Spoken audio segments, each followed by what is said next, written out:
본 방송에서 제공하는 투자 정보는 투자 판단에 대한 조언입니다. 방송에서 제공하는 주식의 가치, 가격 상승 및 가격 하락에 대해서는 방송사에서 보장하지 않습니다.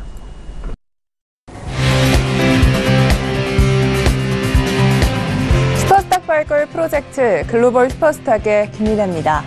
미국이 이길 것이냐, 중국이 이길 것이냐, 미중 무역 전쟁의 승패를 예측하는 이야기들이 많이 나오고 있습니다.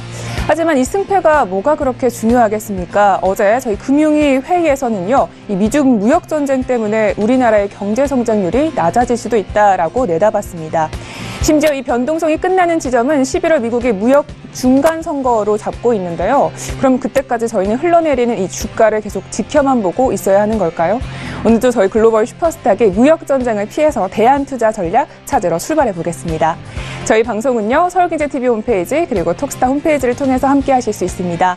cntv.co.kr, 톡스타.co.kr을 통해서 접속해 보시기 바랍니다. 참고로 본 방송에서 제공하고 있는 정보는 투자 판단에 대한 조언일 뿐 주식의 가치나 수익률을 보장하고 있지 않습니다. 저희 서울경제TV는 자본시장법을 준수하여 1:1 투자 상담, 유사수신행위, 무인가 영업행위, 불법 대여 계정 홍보 및 가입 권유 등 모든 불법 사항들 엄중하게 금지하고 있습니다. 출발하기 이전에 저희 시장 동향부터 체크해 보겠습니다. 네, 먼저 국내 증시로 가보도록 하겠습니다. 어제 코스닥은 1%대 넘는 반등을 보여줬었는데요. 오늘은 관망세가 짙을 수 있는 금요일임에도 불구하고 오르고 있습니다. 코스피 지수는요, 1.23% 오르면서 2,300선 위로 올라오며 2,313선으로 유지하고 있습니다. 네, 수급 동향도 함께 체크해 보도록 하겠습니다. 기관과 외국인이 모두 사고 있습니다. 기관은 874억 원대 매수 중이고요. 외국인은 473억 원대 매수 중입니다. 이어서 코스닥 지수로 넘어가 보도록 하겠습니다. 코스닥 지수도 어제 이어서 또 반등을 보여주고 있는데요. 0.83% 오르면서 826선까지 올라왔습니다. 수급 동향도 함께 체크해 보도록 하겠습니다. 네, 수급 동향에서 기관이 역시 받쳐주고 있습니다. 80억 원 정도 매수 중이고요. 외국인이 69억 원 정도 매도 중입니다. 최근 국내 증시는요, 이 상해 종합지수와 비슷한 흐름을 이어가고 있다고 합니다. 즉 미중 무역 전쟁에 대해서 심리적인 영향을 많이 받을 수 있다라는 이야기입니다. 이어서 해외 선물 지수도 함께 체크해 보도록 하겠습니다. 먼저 나스닥 지수입니다. 나스닥 지수는 현재 0.28% 오르면서 7,403선으로 이어가고 있습니다. S&P 500 지수도 함께 확인하시죠. S&P 500 지수도 오르고 있는데요. 현재 0.2% 오르면서 2,804선으로 유지하고 있습니다. 이어서 달러 인덱스 체크하도록 하겠습니다. 달러 인덱스는요, 94선을 유지를 하고 있는데요. 현재 0.08% 소폭 오르고 있습니다. 네, 이어서 골드도 체크해 보도록 하겠습니다. 골드도 오르고 있습니다. 최근에 이 저가 매수세가 유입이 되면서 바닥에서 반등을 하는 모습입니다. 0.06% 오르면서 1,247달러로 거래 중입니다. 마지막으로 크루드오일 살펴보겠습니다. 리비아에서 수출을 재개하겠다라는 이야기가 나오면서 하방 압력을 또 받고 있습니다. 현재 70달러로 거래가 되고 있으면서 0.06% 소폭 빠진 수준입니다. 네, 이어서 중국 시장으로 넘어가 보도록 하겠습니다. 중국의 장비 업체죠. 이 GTA가 미국에서 다시 사업을 재개하겠다는 희소식이 전해졌는데요. 상해 종합지수는 2%대 강세로 마감을 하면서 2,837선에서 마감했습니다. 항생지수는 어떻게 마감을 했을까요? 역시 올랐는데요. 0.6% 강보합으로 마감하면서 28,480선으로 마감했습니다. 마지막으로 암호화폐 시세를 살펴보도록 하겠습니다. 이 헤지펀드계에서 전설로 불려지고 있는 스티브 코엔이 암호화폐 시장에 뛰어든다라는 소식이 희소식으로 작용하고 있는 것 같습니다. 현재 모두 강세를 보이고 있는데요. 이 중에서 이오스는 2%, 아인스타인님도 2%대 강세입니다. 다른 코인들은 어떻게 이어가고 있을까요? 역시 빨간불을 모두 보여주고 있는데요. 여기서 비트코인 캐시는 3%대 강세인 것이 눈에 띕니다. 마지막으로 거래량 체크하고 가도록 하겠습니다. 현재 이오스가 다시 1위로 올라왔습니다. 어제 1위였던 파워레저는 5위로 밀려났고요. 2위에는 비트코인, 3위에는 에이다, 4위에는 트론이 차지하고 있습니다. 이렇게 해서 각종 시세 알아봤습니다. 이제 본격적으로 글로벌 이슈 행가이드 출발해 보겠습니다. 저희 최윤 큐스트와 함께 살펴보시죠. 안녕하세요. 최윤입니다. 오늘 가장 핫한 이슈 두 가지 외신을 통해 함께 알아보도록 하겠습니다. 그 이전에 오늘 어떤 이슈들 나와 있는지 함께 살펴보시죠. 네, 첫 번째 이슈는 나토에 관한 이슈입니다. 나토 회의가 모두 끝이 났습니다. 미국은 EU와 나토에서 충돌을 했다고 하는데요. 미국은 국방비 증액 압박을 하고 나섰습니다. 어떻게 된 일인지 외신을 통해 함께 알아보도록 하고 이후에 이슈 분석까지 이어집니다. 두 번째는 중국이 미국 추가 관세 부과의 진위 여부를 두고 혼란을 빚고 있다고 합니다. 어떻게 된 일인지 외신을 통해 함께 알아보도록 하겠습니다. 먼저 첫 번째 이슈입니다. 네, 외신의 CNBC에 나온 기사고요. 제목 보시면 Trump tells NATO leaders to up military spending to 4% of GDP 이렇게 제목 나와 있습니다. 트럼프가 나토에서 GDP의 4%를 군비로 써야 한다 이렇게 말을 했다고 하는데요. 자세한 내용 한 걸음 더 들어가서 보도록 하겠습니다. 네, CNBC에서는요. 트럼프 대통령은 나토 회원국들이 국방비 지출을 늘려 유럽과 북미 지역에 대한 방위비를 공정하게 부담해야 한다고 말했다. 트럼프는 2024년까지 국방비 지출을 GDP 2% 이상으로 늘리기로 합의했다고 밝혔다. 이렇게 보도를 하고 있습니다. 관련된 워딩 함께 보시겠습니다. 백악관의 한 대변인이 한 말인데요. 트럼프는 2%를 넘어 이 4%까지 증액해야 한다. 이렇게 밝혔다고 합니다. 그만큼 강하게 의사를 표현했다는 것이겠죠. 조금 있다가 이슈 분석과 함께 만나보도록 하고요. 이어서 두 번째 이슈 함께 살펴보도록 하겠습니다. CNBC에 나온 기사입니다. 제목 보시면 China to its state media keep calm and don't inflame talk of a trade war with the United States. 이렇게 제목 나와 있습니다. 중국 언론들에게 중국은 진정하고 더 이상 무역 전쟁에 대해서 강하게 발언하지 말라. 이렇게 주문을 했다고 합니다. 어떻게 된 일일까요? 자세히 보시겠습니다. CNBC에서는 중국의 주요 관영 매체들은 미국의 추가 관세 부과 발표가 진짜인지 위협인지 알 수 없다며 국제 여론은 트럼프 미 행정부의 일반적인 행태를 비난하고 있다고 보도했다. 이렇게 설명을 하고 있습니다. 하지만 중국 정부는 이에 대해서 조금 우려감을 표현을 했습니다. 중국이 이렇게 화가 난 건 분명하지만 중국 정부 측에서는 트럼프 대통령을 비난하거나 무역 전쟁에 대해서 강하게 비난하는 것을 좀 자제시키고 있다. 이렇게 현재 보도를 하고 있습니다. 이중 무역 전쟁에 대해서 이슈 분석 함께 이어지겠습니다. 네, 이제 본격적으로 글로벌 이슈 자세하게 분석을 해보도록 하겠습니다. 저희 금요일에 이슈앤가이드를 책임지시고 계시는 윤진 멘토님 스튜디오에 모셨습니다. 인사 나눠볼게요. 안녕하세요. 안녕하세요. 네, 반갑습니다.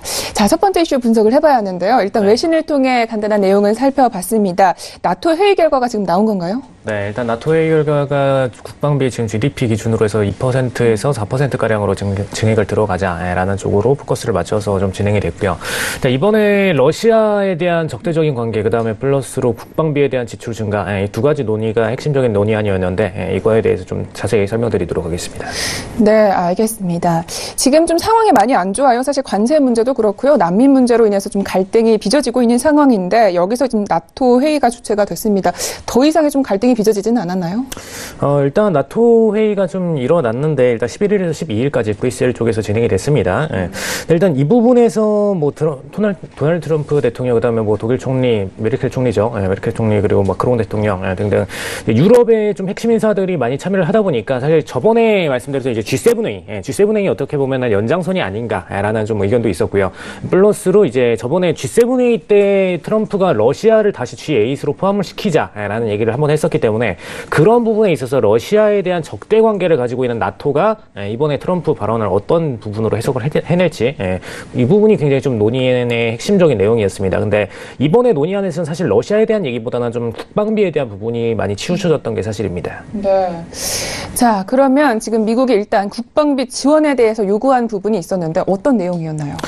일단 그동안에 나토 회원국들이 좀 미국의 국방비에 무임승차하고 있다. 이런 얘기를 좀 많이 했고요. 그중에서 특히 독일에 대해서 얘기를 많이 꺼냈습니다. 왜냐하면 유럽 국가들 중에서도 일단 독일이 가장 좀 선진국으로 나서고 있는 편이기 때문에 이런 돈이 많은 국가가 왜 굳이 미국에 무임승차를 하느냐. 가장 먼저 나서서 돈을 많이 내야 되는 국가가 아니냐. 나머지 국가들은 일단 경제 상황이 안 좋음에 따라서 일시적으로 그럴 수는 있지만 독일은 분명히 부담할 능력이 되고 그리고 GDP 대비해서도 지금 현재 아직 2% 미만으로 지출을 하고 있는 상황에서 충분히 증액을 시킬 수 있는 상황이 아니냐라는 부분을 좀 집중적으로 나서서 짚었고요. 그다음에 일단 2014년도 기준으로 해서 GDP를 2024년까지 약 10년 기간 동안에 2%가량으로 증액을 시키자라는 부분에 대해서 공통적으로 합의가 들어갔던 부분인데 일단은 한 1.8% 정도를 독일이 부담을 하고 있었습니다. 그래서 그런 면에서 독일은 어느 정도 이행을 해나가고 있다라고 주장을 했고요. 근데 트럼프 입장에서는 이 1.8%에서 뭐 2% 올라가는 것보다도 확실하게 그냥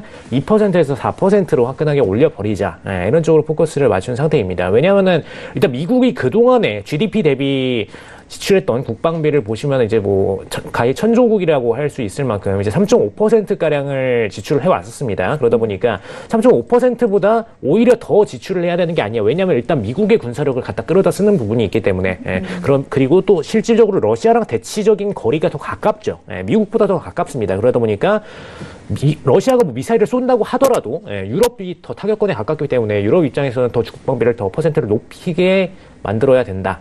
지금 이런 쪽으로 포커스를 맞췄다고 보시면 될 것 같습니다. 네, 알겠습니다. 자, 그렇다면 지금 미국이 독일에 아주 겨냥을 해서 발언을 한 건데 왜 굳이 이 독일을 좀 겨냥을 했을까요?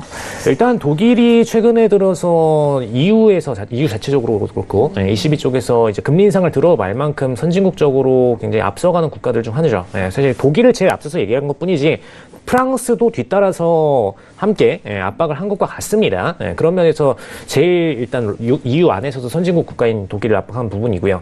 일단 메르켈 총리가 근데 그동안에 미국과의 관점이 굉장히 안 좋았었죠. 사실 관세 전쟁에서도 그렇고 이번에 자동차에 대한 관세 부분에서 독일이 제일 예민하게 반응을 했었고요. 그다음에 독일이 제1피해국으로 좀 비춰지다 보니까 미국 입장에서도 그동안에 그러면은 관세를 제1로 피해를 받는다는 뜻은 그동안에 대미무역 흑자를 굉장히 많이 봤던 부분이 아니냐라고 짚을 수 있는 부분이고요. 그런 면에서 볼 때 대미무역 흑자를 그동안에 챙겨갔으면은 그만큼 또 국방비도 부담을 해야 되는 게 독일의 의무가 아니겠느냐라는 부분을 동시에 짚었다라고 생각을 하시면 될 것 같습니다. 네. 어쨌든 이 독일을 대표로 해가지고 유럽 전체를 좀 압박을 한 셈입니다. 지금 이에 대해서 좀 독일 측의 주장도 나온 바가 있나요? 일단 독일 측에서는 지금 러시아의 포로가 돼서 국방비 지출을 늘리지 못한다라는 얘기를 트럼프가 한번 꺼냈는데 이 부분에 대해서 좀 반박을 했습니다. 사실 어떻게 보면 좀 우회적인 발언으로 보일 수도 있을 것 같아요. 메르켈 총리 같은 경우에는 워낙 직설적인 발언들을 많이 해왔었는데 지금 이 발언을 보시면은 국방비 지출을 러시아의 포로가 돼서 늘리지 못한다. 이거는 어떻게 보면은 그냥 트럼프의 전체 문장 중에 굉장히 일부분이었거든요. 러시아의 뭐 눈치를 볼 만한 위치도 아니었지만 지금 트럼프가 좀 찝었던 부분이 노드스트림2 가스 파이프라인 그러니까 러시아 쪽에서부터 넘어오는 천연가스 혹은 이제 오일 관련된 부분들에 대한 얘기라고 보시면 될 것 같습니다. 주로 오일보다는 이제 가스죠. 가스관이 이제 유럽 쪽으로 많이 러시아 쪽에서 공급을 하고 있다 보니까 그런 부분에서 러시아에 어떻게 보면 가불관계가 되어 있다라는 부분을 지적을 한 거고요. 그래서 이 가불관계가 성립하는 만큼 독일은 기존의 러시아 쪽에다가 자금을 많이 지출을 하고 있었습니다. 그래서 이런 면을 지적하면서 트럼프는 러시아를 일단 우리가 군사적으로 막아주고 있는 와중에 독일은 러시아에 오히려 비용을 지출을 하면서 러시아의 천연가스를 끌어다 쓰고 있다라는 부분을 얘기를 했죠. 그래서 이런 부분 때문에 일단 가불관계가 성립하는 만큼 독일이 러시아의 눈치를 봐서 GDP 대비 군사비를 낮게 책정하는 것이 아니냐. 그러니까 어떻게 보면 약간 돌려서 공격했던 부분인데 GDP 대비 당연히 국방비를 늘리고 싶은 국가는 어느 나라도 없을 거예요. 그렇죠. 돈을 굳이 많이 지출하고 싶은 나라는 없죠. 근데 일단 러시아에 대한 가불관계를 굳이 얘기하면서 그럼 너희들은 러시아와 굉장히 친우호적인 관계를 성립하려고 국방비를 낮게 지금 지출하고 있는 것이 아니냐. 이렇게 굉장히 좀 어떻게 보면 유럽 회원국들 사이에서는 이게 논란의 여지가 돼버릴 수가 있죠. 그래서 이런 쪽으로 포커스를 맞춰서 공격했던 부분이고요. 지금 메르켈 총리 같은 경우에는 그 부분에 대해서 반박을 하면서 우리는 굳이 지금 국방비를 그걸 위해서 지출하지 않을 이유는 없다. 그래서 추가적으로 2% 목표가에 대해서 맞춰서 행진을 해 나가고 있다라는 부분을 강조를 했고요. 대신에 지금 이번에 제시했던 4%에 대한 얘기는 답변을 하지 않았습니다. 그래서 사실상 이번에 트럼프가 제시한 부분에 대해서는 답변하지 않고 2% 목표치에 대해서는 우리가 어느 정도 성립을 해 나가고 있다라는 부분을 답변했다라고 보시면 될 것 같습니다. 네, 알겠습니다. 지금 트럼프의 좀 발언이요, 이 독일을 이유로부터 좀 의구심을 사게 하는 그런 내용들이 좀 많았던 것 같습니다. 네, 그럼에도 불구하고 지금 합의 내용에서 좀 의미 있는 바가 있을 것 같은데 좀 만들어진 결과들은 어땠나요? 사실 이번에 핵심적으로 안이 제시됐던 러시아 제재안 그리고 플러스 국방비 증제안 이 두 가지 안에 대해서는 핵심적으로 나온 부분은 없어요. 근데 대신에 나왔던 부분이 이제 30안, 34번입니다. 간단히 얘기를 드리면은 이제 30일 이내에 동원할 수 있는 기과대대, 그 다음에 비행 편대, 그다음에 전투함 이렇게 각각 30개씩 전부 다 배치를 시켜 놓자. 그리고 플러스로 독일이랑 미국 쪽에 각각 사령부 1개씩을 배치를 시켜서 총 2개를 만들어 놓자라는 부분. 그다음에 플러스로 이라크, 그다음에 지금 기존의 아프가니스탄, 사실 전쟁을 기존에 일으켰던 국가들이죠. 이 국가들에 대한 지원 여부, 이 3가지에 대해서는 좀 타결이 일어났다라고 보시면 될 것 같고요. 근데 사실 이 부분들은 어떻게 보면은 그냥 미국이 맘만 먹으면 얼마든지 이거는 타협을 시킬 수 있는 부분들이기 때문에 그렇게 놀라운 진전 효과라고 보이지는 않아요. 왜냐하면 이거는 사실 트럼프가 직접 안 가더라도, 메르켈이 직접 안 가더라도 그냥 밑에 국방부 장관들만 가서도 충분히 합의할 수 있는 정도의 내용 수준이거든요. 그러다 보니까 이번에 직접 가서 사실상 타결난 부분은 거의 없다라고 보셔도 될 것 같습니다. 네, 알겠습니다. 자, 첫 번째 이슈는 여기까지 마무리를 해보도록 하겠습니다. 이어서 두 번째 이슈를 함께 체크를 해볼 텐데요. 역시 미중 무역 전쟁과 관련한 이야기입니다. 자, 먼저 2천억 달러에 대한 추가 관세 부과안에 대해서 좀 더 자세하게 내용 먼저 저희가 정리를 좀 해보겠습니다. 네, 일단 7월 6일자 기준으로 저번 주 금요일이죠. 저번 주 금요일에 딱 이 시간에 방송을 좀 얘기를 드렸었는데 그때 이제 바로 스타트가 들어갔었습니다. 7월 6일자 기준으로 관세 부과 340억 달러에 대해서죠. 340억 달러에 대해서 선 진행을 들어갔고 그다음에 중국이 다시 보복 관세 조치로 340억 달러에 대해서 들어갔고요. 그다음에 나머지 이제 총 500억이었는데 총 500억 중에 340억을 뺀 나머지 160억에 대해서는 2주 뒤에 진행하겠다. 즉 오늘 기준으로는 이제 한 다음 주 정도가 되겠죠. 그리고 미국 같은 경우에는 사실 공표하는 날보다 살짝 요즘은 좀 빨리 진행을 하는 경향이 있기 때문에 2주보다는 살짝 더 빨리 진행이 돼서 다음 주 중에 되지 않을까 싶습니다. 그래서 나머지 160억 달러에 대해서 관세 부과가 진행이 될 것 같고요. 네, 이 부분을 제외하고 사실 이 부분은 500억이다 보니까 어떻게 보면은 선관세 정도로만 보실 수가 있고요. 나머지 5천억이 준비되어 있다라는 얘기를 저번 주에 한번 얘기를 드렸었죠. 트럼프가 이제 2천억, 3천억씩 나눠서 먼저 선관세 2천억을 매기고 그 다음에 후관세 3천억에 대해서도 준비가 돼 있다라는 부분을 얘기를 했었고요. 이제 중국은 이 2천억 달러에 대해서 좀 예민하게 반응하는 부분이다라고 보시면 될 것 같습니다. 왜 차이가 나냐면은 일단 3천억 달러에 대해서는 상세 내역까지는 제대로 발표를 하지 않은 상태인데 2천억 달러에 대해서는 일단 종목군까지 발표를 한 상태입니다. 그리고 금액적인 부분도 어떻게 발표를 할 것이다. 그리고 시점은 딱 9월 1일자 기준으로 시행을 할 예정이다라는 부분까지 얘기를 내놨던 부분이고요. 일단 품목에 대해서는 정확히는 이제 6,031개 정도, 약 6,000개 정도로 보시면 될 것 같고요.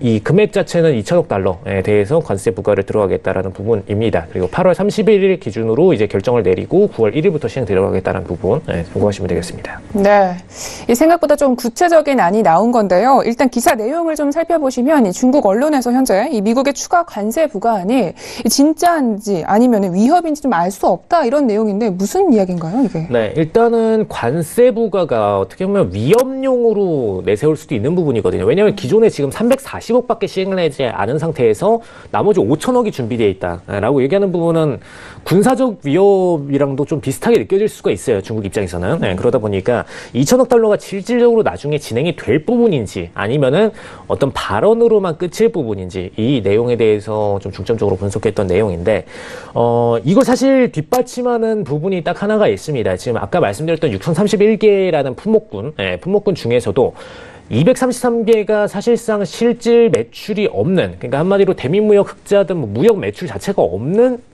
종목들입니다. 그러다 보니까 이 233개에 대해서 미국이 검토를 제대로 안 하고 넣었다는 부분에 있어서 어떻게 보면은 그냥 품목을 일단 수량을 늘려서 중국을 압박하기 위한 명목적인 수단이 아니었는가라는 부분이 제시된 부분이고요. 사실 그러다 보니까 미국 입장에서는 나중에 실질적으로 8월 31일에 타협이 일어나게 될 때 그때 기준으로는 233개 품목에 대해서는 빠지고 실질적으로 매출이 일단 존재하는 품목 중심으로 진행을 하게 될 것이다 라는 안이 좀 강한 상태입니다. 물론 이 233개에 대해서도 매출이 제로다라는 표현은 어떻게 보면 맞지는 않겠죠. 왜냐하면은 무역에 있어서 제로라는 거는 대부분 없기 때문에 특히 G2 간의 거래에서는 이 억 단위를 조달하지 않는다라는 것뿐이지 이 공격적으로 233개 품목에 대해서는 어느 정도 매출이 존재는 할 걸로 보입니다. 다만 중국이 있어서는 무역상으로 그냥 무시해도 되는 수치가 아니냐 이 정도면은 굳이 끌 필요가 있느냐라고 분석하는 부분이다라고 보시면 되겠습니다. 네, 알겠습니다. 자, 여기저기서 지금 이 미중 무역 전쟁의 결과에 대해서 좀 예측을 하고 있는데요. 저희도 멘토님께 좀 여쭤보도록 하겠습니다. 앞으로의 결과 좀 어떻게 예측하시나요? 일단 저는 제일 포커스를 두고 싶은 부분이 일단 대미 무역 흑자가 굉장히 컸었죠. 2천억 달러 가량으로 대미 무역 흑자가 굉장히 컸었습니다. 그러다 보니까 지금 관점에서는 보복 관세를 계속 중국이 받아들이고, 그러니까 미국이 먼저 선시행하고 보복관세를 중국이 진행하고, 선시행하고 보복관세 진행하고 이렇게 딱 수치를 맞춰가면서 어떻게 보면은 초등학생 게임처럼 계속 부딪히고 있어요. 근데 결국에는 대미무역 흑자가 중국이 많다라는 부분은 총 무역액 을 딱 계산을 했을 때 일단 중국이 더 많다는 겁니다. 그럼 결론은 관세를 매길 때 총관세에 대비해서 당연히 중국 쪽에 매길 관세가 더 많겠죠. 한마디로 관세 퍼센트로 따지면 중국이 나중에 피해를 볼 금액이 더 많아진다라는 부분입니다. 근데 대신에 좀 우호적인 부분이 딱 하나가 있다면 중국이 이번에 미국이 계속해서 보호무역을 치는 과정에서 나머지 좀 배신당했다라고 생각하는 국가들이 중국과의 우호적 관계를 하나하나 맺어 들어가고 있죠. 대표적으로 유럽이 저번에 딱 처음으로 관세 부과에 대한 얘기가 나오자마자 바로 중국 쪽으로 대사들을 지속적으로 국가별로 파견했던 사례가 있습니다. 그러다 보니까 지금 유럽이나 뭐 다른 국가들 입장에서는 앞으로 중국에 대한 연대가 높아지지 않을까. 그래서 미국이 오히려 상대국인 G2를 키워주는 역할을 만들어주고 있다라는 부분이 지금 현재 무역 관점에서의 가장 핵심 쟁점이라고 보시면 되겠습니다. 네, 알겠습니다. 자, 이렇게 해서 이슈 두 가지 잘 분석을 해봤습니다. 이번에는요, 해외 선물에서 잘 대응할 수 있도록 멘토님의 가이드를 한 줄 평도록 하겠습니다. 멘토님, 오늘의 가이드는요? 네, 선공입니다. 선공이요. 또 좀 네. 해석을 해야 될 것 같은데요. 네, 일단 뭐 굉장히 심플한 단어인데 누가 봐도 선공의 선자가 누군지 알겠죠. 미국이 선공을 다 하고 있습니다. 웬만하면 지금 한두 국가만 건드렸으면 괜찮은데 어떻게 보면 서양국들을 좀 통합하고선 아시아 국가의 대표 주자인 중국만 공격했어야 되는데 이 서양 우방국인 지금 독일이나 핵심 국가들까지도 전부 다 공격을 들어가면서 동시적 다발적으로 중국을 공격하고 있죠. 그래서 이런 면에 있어서 중국을 압박하는데 오히려 나중에 큰 장애물이 되지 않을까라는 부분이 지금 미국에 있어서 핵심 쟁점이다라고 보시면 되겠습니다. 알겠습니다. 자, 가이드까지 잘 들어봤습니다. 저희 윤진 멘토님은요, 이후에 코인 이슈앤 가이드에서 다시 모시도록 하겠습니다. 글로벌 이슈앤 가이드는 여기까지 듣겠습니다. 고맙습니다. 네, 감사합니다. 네, 글로벌 이슈앤 가이드 화면으로 정리하겠습니다.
슈퍼스탁을 찾아가는 여정에서 여러분의 가이드가 되어드리는 저희 글로벌 슈퍼스탁, 이번에는 차이나 이슈앤 가이드 시간으로 왔습니다. 중국 시황 이야기 그리고 유망투자 종목에 대해서 소개를 들어보실 수 있습니다. 자, 먼저 어떤 이슈들이 나와 있는지 화면으로 만나보시죠.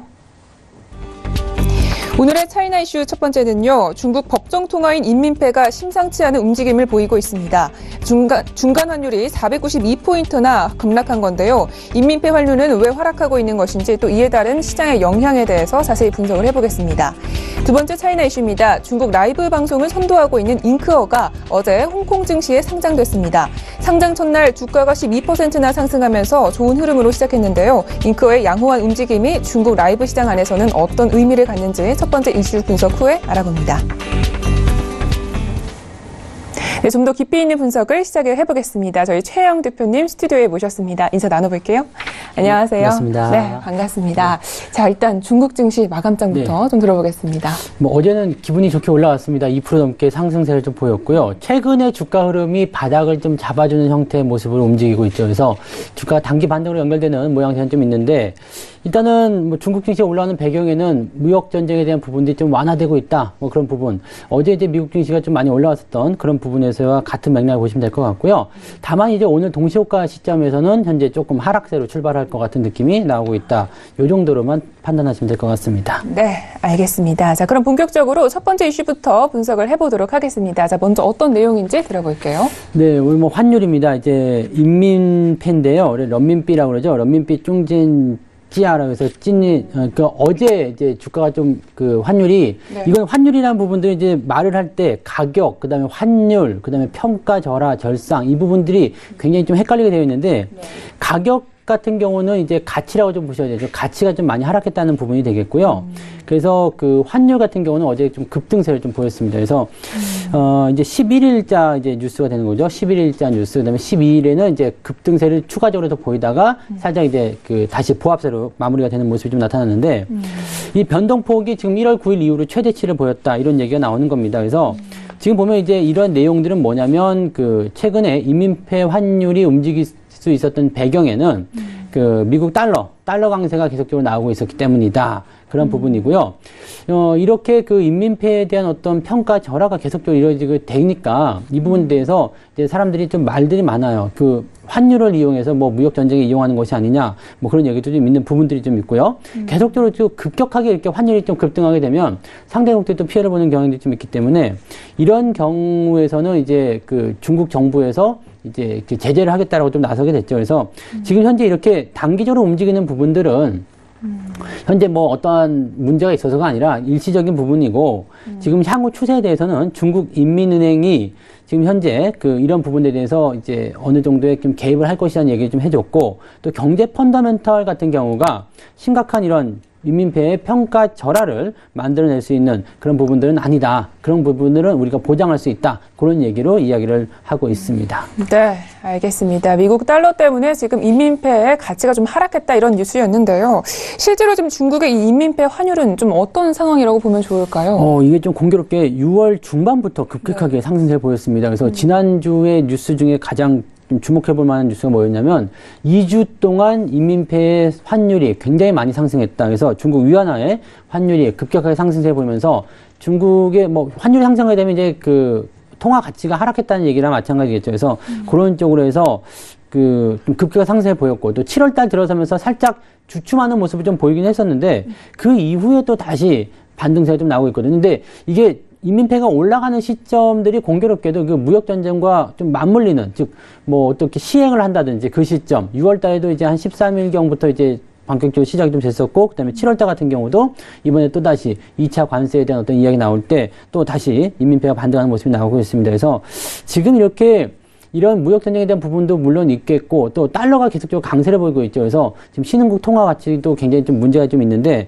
이러한 상황이 계속됐을 경우에는 인민폐의 이런 어떤 변동성은 당분간 지속될 수밖에 없다. 이렇게 좀 예상을 좀 해볼 수 있을 것 같습니다. 네, 알겠습니다. 변동성은 좀 지속이 될 수밖에 없다 이런 부분인데, 지금 인민폐 환율 변동이 그렇다면 좀 시장에 미치는 영향에는 어떨까요? 일단 환율이 오른다 그러면 이제 자국 내에 있는 중국 내에 있는 외국인들의 어떤 이탈이라든지 이런 부분도 걱정해야 되겠죠. 근데 지금은 이제 그런 부분보다도 중국과 미국의 어떤 무역 전쟁이 확전되는 분위기 속에서 이 중국이 이 인민폐 평가 절하를 이용한 어떤 환율을 이용한 그런 대응을 하려고 하는 것이 아니냐, 이런 얘기가 나오고 있습니다. 현재 뉴스를 보신 분들은 아시겠지만 미국이 이제 중국 쪽에 또다시 2천억 불에 대한 어떤 관세를 추가적으로 부과하기로 얘기를 한 상황인데, 중국이 지난번에도 한번 항목에 대해 이야기했지만 중국이 사실적으로 미국에서 들여오는 품목의 수는 많지가 않죠. 그래서 이런 보복 관세에 대한 부분들이 좀 제한적이다 보니까 중국 정부에서 이제 보복 관세보다도 좀 다른 쪽의 방향을 취해야 되는 것이 아니냐, 그런 얘기들이 나오고 있거든요. 근데 그런 방향의 일환으로 환율도 포함이 될 수 있을 것 같고요. 또 그다음에 우리한테 이제 사드 보복했던 것처럼 기업의 투자를 제한시킨다든지 이런 쪽의 어떤 모양이 나올 수도 있을 것이다. 근데 이런 것들은 아직 확정된 부분은 아니기 있기 때문에 좀 더 상황을 지켜봐야 되겠고요. 어쨌든 환율에 대한 부분들은 이제 계속적으로 올라가게 되면 그리고 뭐 급격하게 이렇게 변화가 좀 생기게 되면 주가에서는 좀 좋지 않은 흐름을 볼 수 있다라고 좀 예상을 해볼 수 있겠습니다. 네, 알겠습니다. 자, 이렇게 해서 첫 번째 이슈는 여기까지 짚어보도록 하고요. 두 번째 이슈 같이 또 짚어보도록 하겠습니다. 먼저 어떤 내용인가요? 네, 잉크어라는 회사가 있습니다. 잉크어라고 해야 되는데 이제 한국말로 하다 보니까 잉크어가 됐는데요. 네.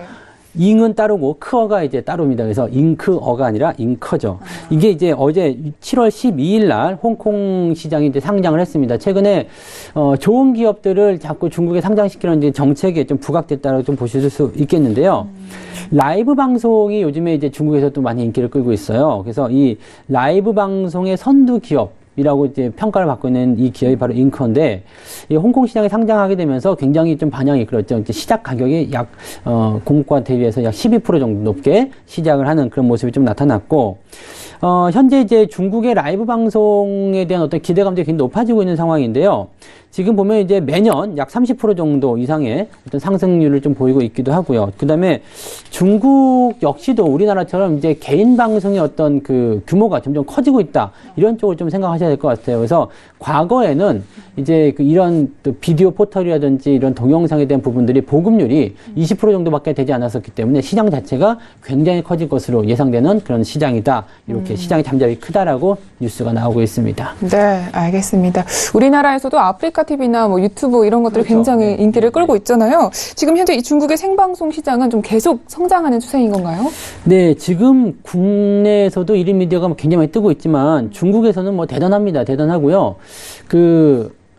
어떤 그 중국의 그 여성 BJ가 한 명인데 비디오 자키라고 하죠. 그 한 명이 이제 방송하는 사람이 있는데 네.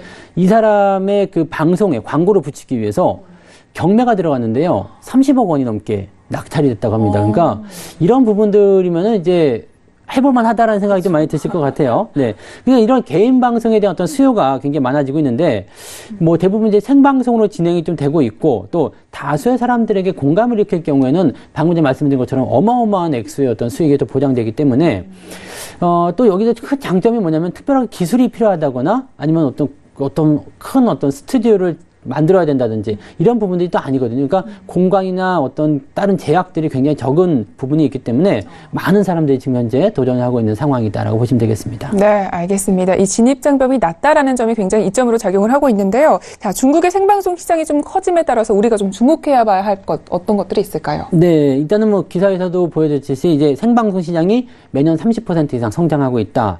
그렇다면 이것을 제대로 소화할 수 있는 플랫폼이 얼마만큼 있느냐가 되겠죠. 그래서 그런 그 동영상 서비스라든지 스트리밍 서비스를 하는 회사들, 그 다음에 뭐 조금 더 연관돼서 본다라면 이제 인터넷 업체, 그 다음에 뭐 그 보안, 또는 마이크, 카메라 뭐 이런 쪽으로 다양하게 포함이 좀 될 수 있는데, 제가 안 그래도 뭐 이런 부분 때문에 오늘 종목을 이쪽으로 좀 잡았으면 좋겠다 생각했는데, 네. 지금 중국에는 이제 이런 동영상 업체들이 아이치라든지 또는 이제 요쿠, 그 다음에 뭐 투도 이런 것들이 있는데 대부분 다 미국에 상장이 됐어요.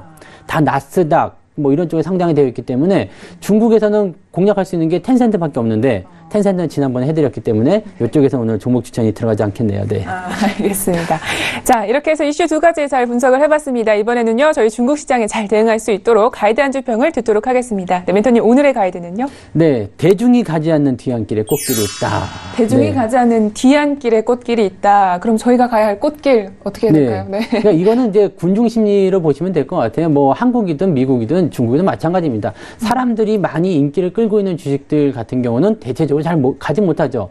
좋아 보여서 많은 사람들이 좋다고 해서 샀는데 나는 왜 자꾸 손실이 나는 걸까? 그 부분들은 모든 사람들이 그 주식을 소유하고 있기 때문에 주가가 올라가지 못한다고 보시면 되겠습니다. 그래서 인기 있는 주식을 멀리하고 소외된 주식을 공략했을 때 수익이 많이 나는 그런 부분이 있습니다. 사람들이 많이 걸어다니는 길은 절대 꽃이 필 수가 없겠죠. 그래서 그 뒤로 살짝만 들어가시면 예쁜 꽃길이 있다는 것을 여러분들이 알고 계시면 좋겠습니다.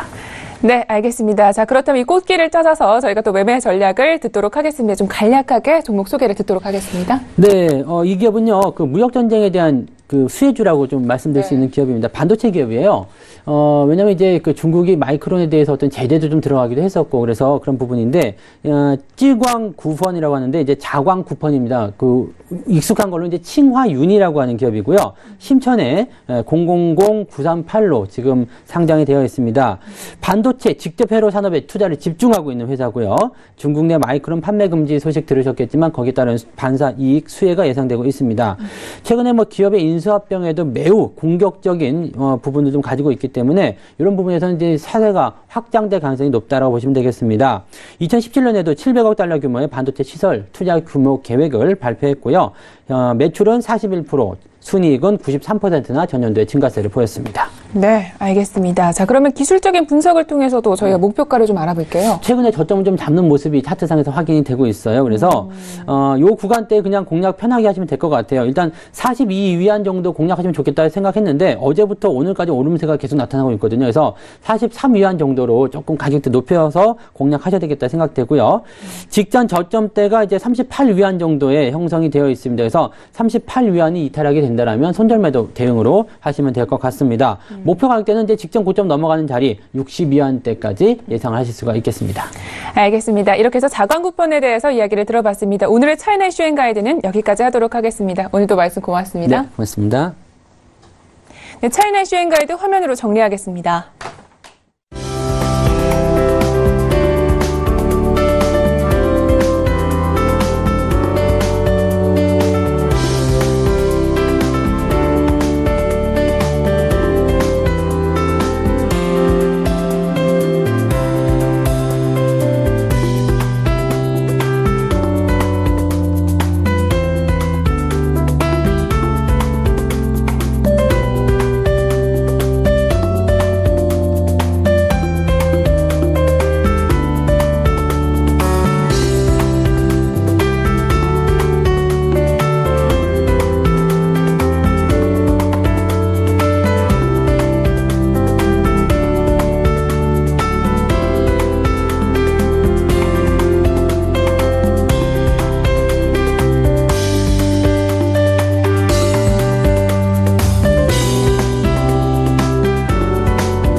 암호화폐와 관련된 엄선된 정보들만 드리고 있는 저희 글로벌 슈퍼스탁의 자랑 시간이죠. 코인 이슈 앤 가이드 시간으로 돌아왔습니다. 자, 어떤 이슈들이 나와 있는지 먼저 화면으로 만나보시죠.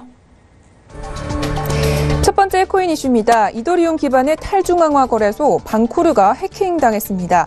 150억 원 규모의 암호화폐를 도난당한 건데요. 정확히 탈중앙화 거래소는 어떤 곳이고 왜 해킹 피해로부터 자유롭지 못했던 것인지 관련 소식 잠시 후에 살펴봅니다.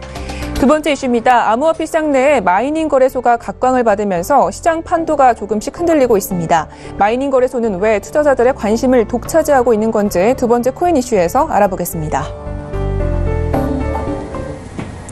네, 이제 본격적으로 이슈를 분석을 해보겠습니다. 저희 윤진 멘토님 다시 모셨습니다. 네, 잘 지내셨죠? 네. 네, 첫 번째 이슈부터 알아볼게요. 어떤 뉴스인가요? 네, 일단 이제 탈중앙화 거래소 지금 방코르 쪽에서 해킹을 지금 150억 가량 당한 사태입니다. 근데 이 건이 좀 눈에 띄는 부분이 이제 탈중앙화 거래소 같은 경우에는 해킹에 좀 자유롭다라는 부분이 굉장히 좀 메리트로 눈에 띄었던 부분인데 150억 가량이면 그렇게 작은 액수는 아니죠. 최근에 빗썸 사태 대비해서 거의 한 3분의 1 가량은 넘는 액수입니다. 그래서 그런 만큼 일단 이 해킹 사례에 대해서 탈중앙화 거래소가 앞으로 비전이 있는 거냐라는 부분까지 제시되는 내용이라고 보시면 되겠습니다. 네, 알겠습니다. 자, 그런데 지금 이 탈중앙화 거래소가 좀 어떤 거래소인지가 먼저 들어봐야 될 것 같아요. 네, 일단 서버 기반의 이제 데이터 서비스 기반의 블록체인 서비스가 아니라 이제 기존의 어떻게 업비트나 뭐 빗썸 같은 경우에는 이제 중앙적인 집권 하에서 본인들의 운영 거래 플랫폼 하에서 거래를 진행했던 것이 이제 중앙화 거래소였고요.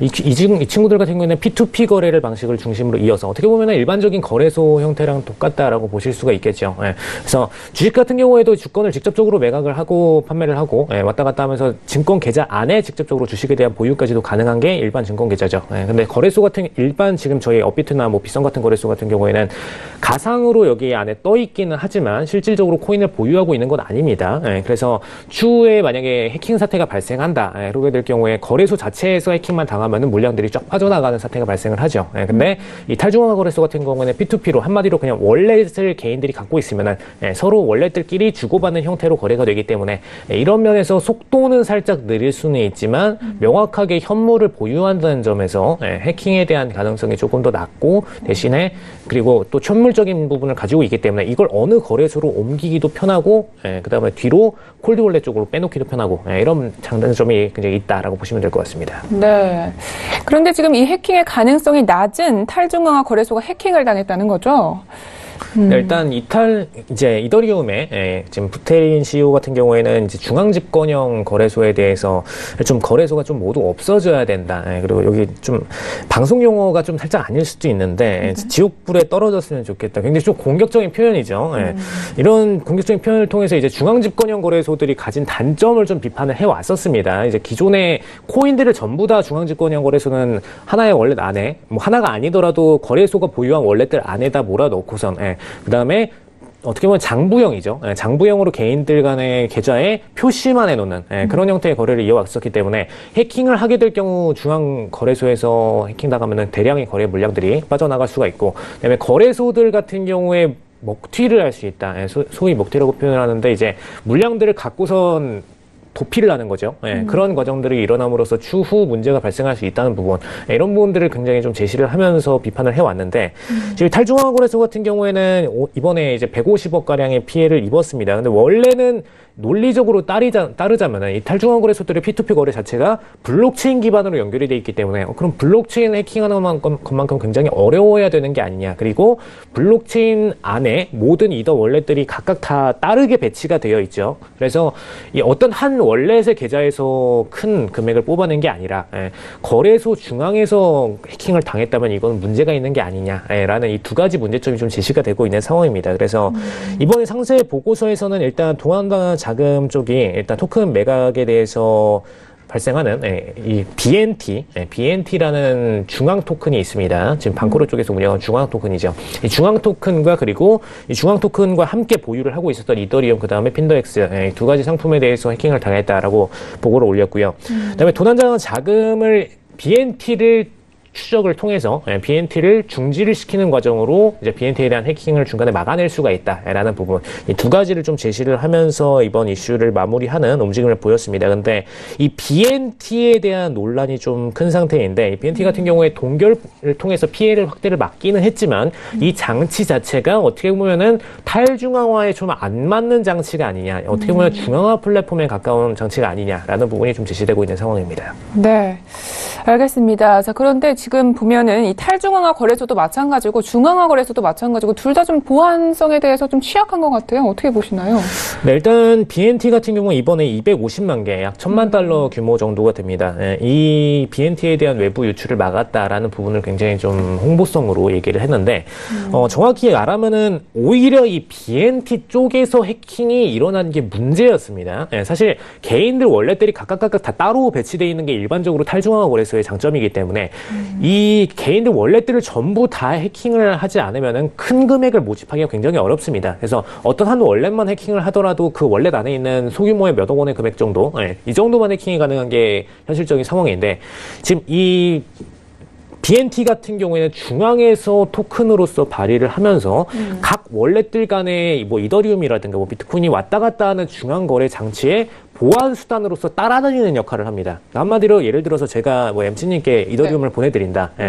좋으시죠? 감사합니다. 보내드린다. 근데 이때 BNT가 같이 따라갑니다. 따라가서 보안 장치로서 활용이 되고, 이때 만약에 수신과 송신이 정확하게 일치가 되는 매칭까지 확인이 되고 나면은 BNT의 역할은 끝이 나게 되고요. 근데 만약에 중간에 오류가 발생을 했다. 그럼 BNT가 송환이 다시 됩니다. 그래서 이 과정을 통해서 BNT가 따라 붙어 다니면서 중간에 거래 과정을 함께 도출하는 과정으로 움직여진다라고 보시면 될 것 같습니다. 근데 이 과정에서 문제점이 BNT라는 토큰 자체가, 이 토큰 형태입니다. 토큰 자체가 중앙 거래소의 소유 기준으로 되어 있기 때문에 이 BNT를 공격하게 되면은 나머지 거래에 있어서 중앙적인 핵심적인 코드를 열어버릴 수 있다라는 부분이 문제가 되는 부분이죠. 그러다 보니까 이 BNT를 통해서 이 해킹 사례를 중간에 막을 수도 있지만 BNT가 반대로 해킹의 수단이 될 수도 있다라는 면이 굉장히 이번에 문제가 되는 부분이었다라고 보시면 될 것 같고요. 그래서 이번에 코인마켓캡에 따르면은 이번 사태 해킹 사례 이후에 약 14%가량으로 BNT 가치가 좀 하락한 상태입니다. 네, 알겠습니다. 자, 이렇게 해서 첫 번째 이슈는 여기까지 분석을 해보도록 하겠습니다. 이어서 두 번째 이슈도 함께 짚어보도록 할 텐데요. 먼저 어떤 내용인가요?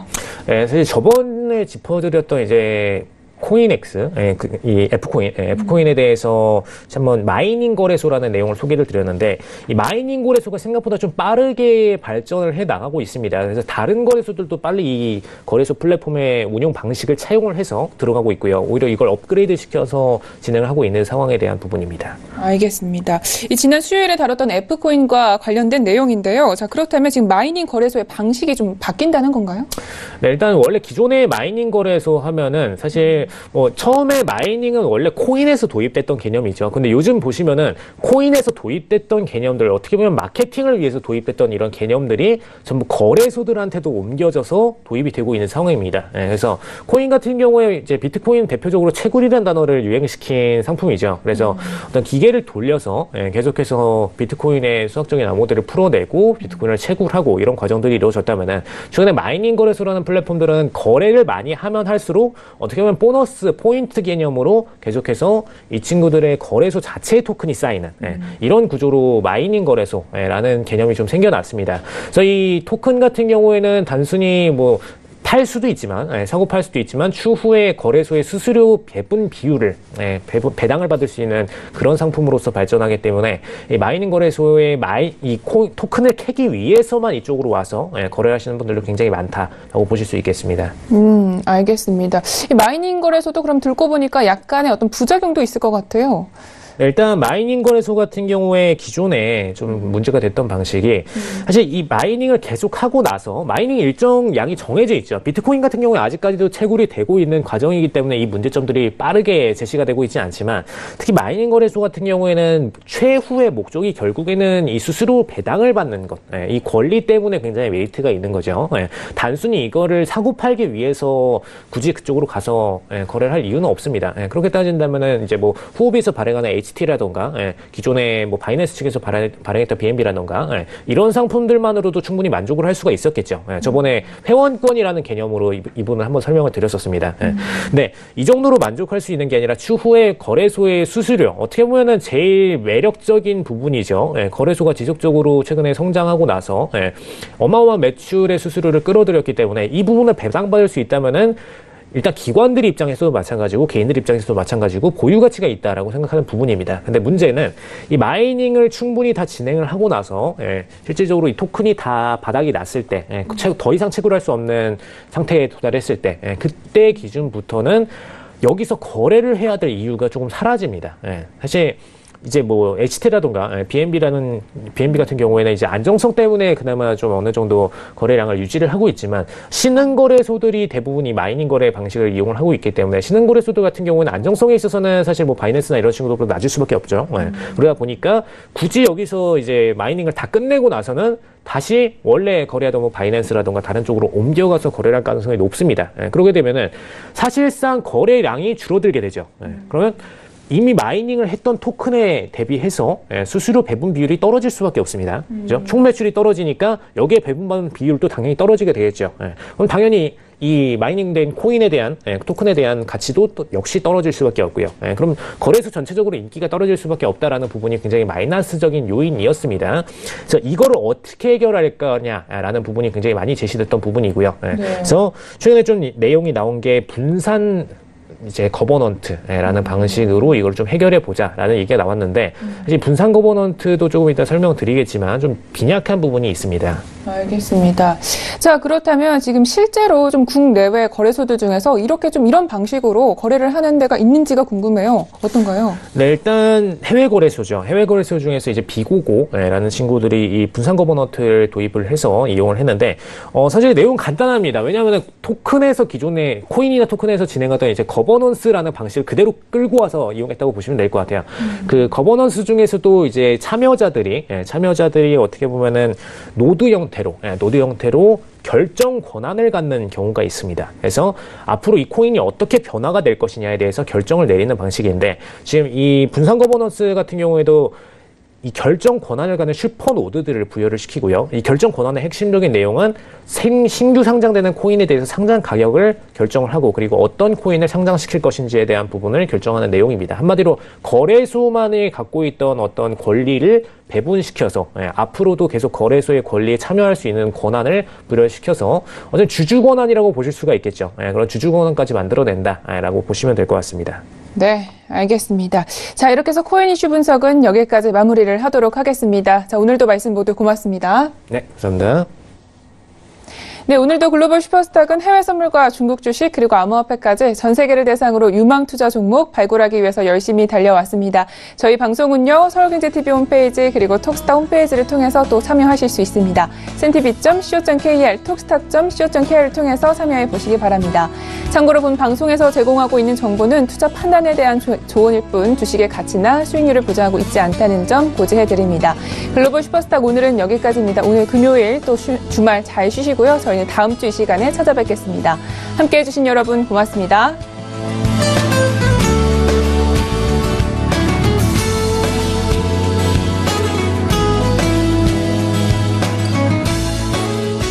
본 방송에서 제공하는 투자 정보는 투자 판단에 대한 조언입니다. 방송에서 제공하는 주식의 가치, 가격 상승 및 가격 하락에 대해서는 방송사에서 보장하지 않습니다.